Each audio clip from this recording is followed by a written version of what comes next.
वहीं खबर है इंदौर से। इंदौर के पलासिया में बनी शिक्षा की दीवार स्थित विधायक महेंद्र हाडिया और क्षेत्रीय पूर्व पार्षद दिलीप शर्मा ने पहुंचकर 22 बच्चों को हजारों रुपए की किताबें निशुल्क वितरित की।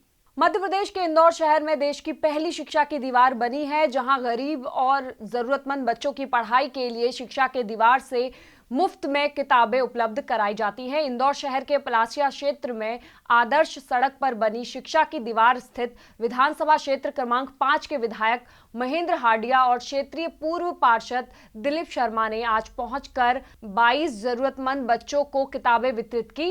इस दौरान विधायक हाडिया ने कहा कि हमारे इंदौर में कोई अशिक्षित न रहे, देश के भविष्य को मजबूत करने के लिए शिक्षा की दीवार बनाई गई है। देखिए, देश में अपने तरह का पहला प्रयास हमारे पार्षद दिलीप शर्मा और नेहा शर्मा ने किया है, मिलकर दोनों ने। मेरे ख्याल से हिंदुस्तान में पहली बार किसी ने शिक्षा के बारे में ऐसे ज़रूरतमंद बच्चे जिनको वास्तव में पुस्तकों की आवश्यकता होती है, कुछ पुस्तकें तो हमें लोग खुद आके जो उनके काम की नहीं होती यहाँ रख जाते हैं। अगर कोई बच्चा ऐसा किसी को स्पेसिफिक किताब की आवश्यकता होती है तो हमने एक यहाँ पर बोर्ड लगा रखा है, उसमें स्लिप में अपना वो जिस किताब की आवश्यकता है वो डाल देते हैं और उनको 2-3 दिन में किताब पुस्तक उपलब्ध करा देते हैं।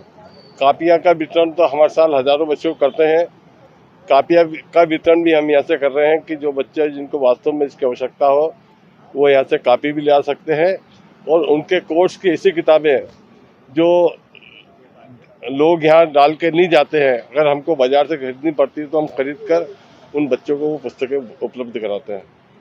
आपके क्षेत्र में नगर निगम चुनाव होने को है, आपका क्षेत्र भी काफ़ी बड़ा है, आप विधायक हैं, किस तरह से देखते हैं, क्या तैयारियां हैं आपके क्षेत्र में विशेष? देखिए, इसके बारे में सारा विचार संगठन करता है। हमें तो संगठन जो आदेश देगा, हम कार्यकर्ता उस व्यक्ति को वहाँ से जिताने की कोशिश करेंगे। और अब चूंकि भारतीय जनता पार्टी की इकाई बहुत नीचे तक है, वार्ड तक है, पोलिंग बूथ तक है, तो इसलिए हमको अच्छा उम्मीदवार ढूंढने में कोई दिक्कत आएगी नहीं। कांग्रेस में 2 दिनों से एक राजनीतिक ड्रामा चल रहा था, ड्रामा कह सकते हैं, आप क्या कहेंगे उस बारे में? कांग्रेस पार्टी बची कहाँ साहब, ड्रामे ही कर सकते हैं वो। अब कांग्रेस का कोई संगठन तो है नहीं, उनकी कोई नीचे तक इकाई है नहीं। अब बचा कुचा जो कुछ भी है इस निगम चुनाव में बिल्कुल साफ हो जाएगा। वहीं पूर्व पार्षद दिलीप शर्मा ने बताया कि संस्था संस्कृति द्वारा इस अभियान की शुरुआत की गई है। किस तरह जरूरतमंद बच्चों को पुस्तकें उपलब्ध होंगी, इस बारे में भी पार्षद ने जानकारी दी। हमने शहर की जनता से आपके माध्यम से आज फिर एक आह्वान करना चाहता हूँ कि आपका बच्चा वो किसी भी क्लास में पढ़ रहा है, वो पहली से लेकर कॉलेज हो, जब उसका एजुकेशन पूरा हो जाए तो वो अपनी बुक इस शिक्षा की दीवार पर रख दे, जिससे किसी गरीब बच्चा आपकी उस बुक से और पढ़ सके। जो लोग यहाँ से बुक लेके जा रहे हैं वो उनसे भी ये आग्रह कर रहे हैं कि बेटा आपका जब एजुकेशन हो जाए, आप इस क्लास से दूसरी क्लास में जाओ तो इस बुक को इस शिक्षा की दीवार पर वापस रख दें, ताकि अगले बच्चे को फिर वो बुक मिल जाए। इसी तरीके से एक बॉक्स हमने यहाँ लगाया, उसमें वो बच्चा जो भी राइटर है उसका बुक का, उसका नाम, पता, उसका खुद का मोबाइल नंबर, उसके एड्रेस, वो सब लिख के हमको यहाँ डाल देगा।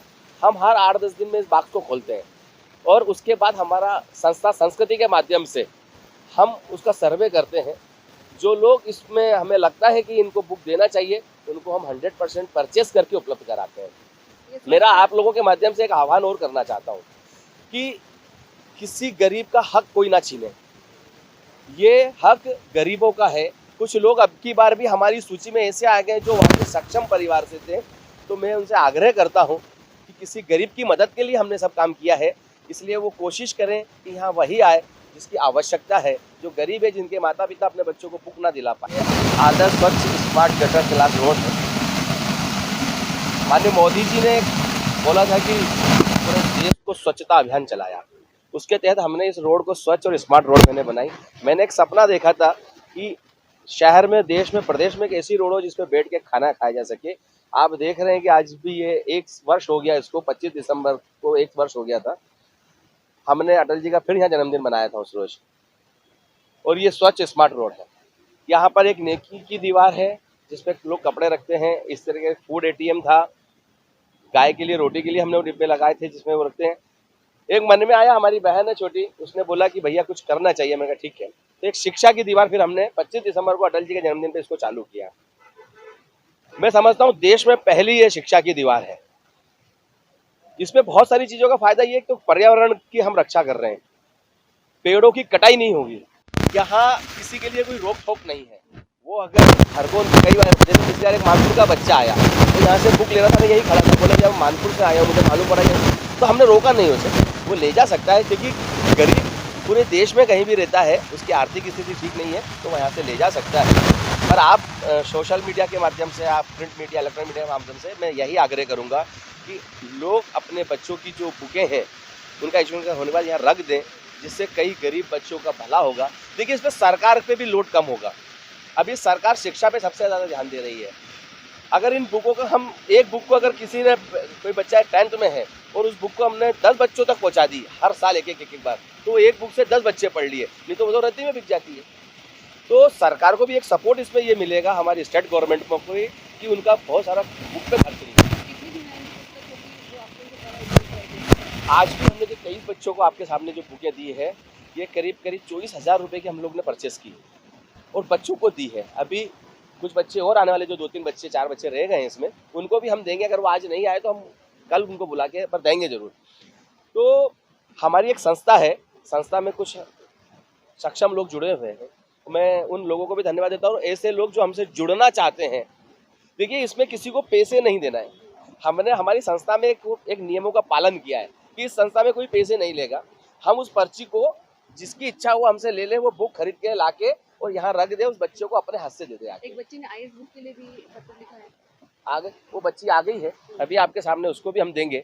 और वो आईएएस की तैयारी कर रही है, उसने हमसे बुक मांगी, हमने उसको बोला कि बेटा हम उपलब्ध कराएंगे तुम्हें। जिस राइटर का नाम लिखा था वही बुक। हमने पूरी कोशिश करी है कि कोई भी बच्चा यहाँ से निराश होकर नहीं जाए।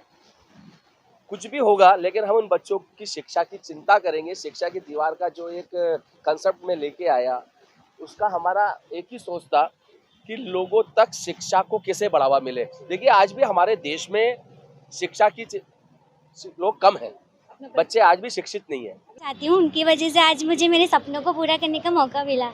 मैं एक्चुअली मेरे पापा टाइल्स मशीन का काम करते, मजदूरी करते, और मैं मतलब इतना खर्चा नहीं उठा सकते थे, मैं महंगी कोचिंग भी नहीं जा सकती थी, लेकिन मुझे एक विश्वास है कि मैं खुद से स्टडी करके और कर सकती हूँ। तो मुझे बुक की बहुत ज़रूरत थी, तो इसलिए मैंने यहाँ पे लेटर लिख के दिया था और मुझे यहाँ से कॉल आया कि आपकी सारी बुक आ गई है, आप लेने आ जाओ।